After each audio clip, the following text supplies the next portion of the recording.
நேபாளில் வெடிக்குது புரட்சி. தெருக்கள் முழுக்க இளைய தலைமுறை குரல் கொடுக்குது.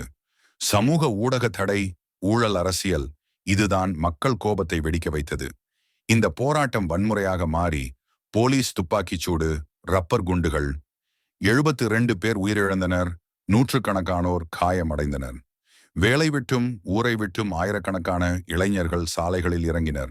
அதன் அதிர்ச்சி விளைவு, பிரதமர் கே.பி. ஷர்மா ஓலி ராஜினாமா, உள்துறை அமைச்சர் ரமேஷ் லெக்கா கூட பதவி விலகினார். அரசு கட்டாயமாக சமூக ஊடக தடை நீக்கி இடைக்கால அரசு அமைக்க வேண்டிய சூழ்நிலை. நேபாள மக்கள் தங்களின் பிரதமரை டிஸ்கார்ட் மூலம் தேர்ந்தெடுத்துள்ளனர். இது ஒரு சாதாரண தேர்தல் இல்லை. இது டிஜிட்டல் ஜனநாயகம் என்ற புதிய காலத்தின் தொடக்கம்.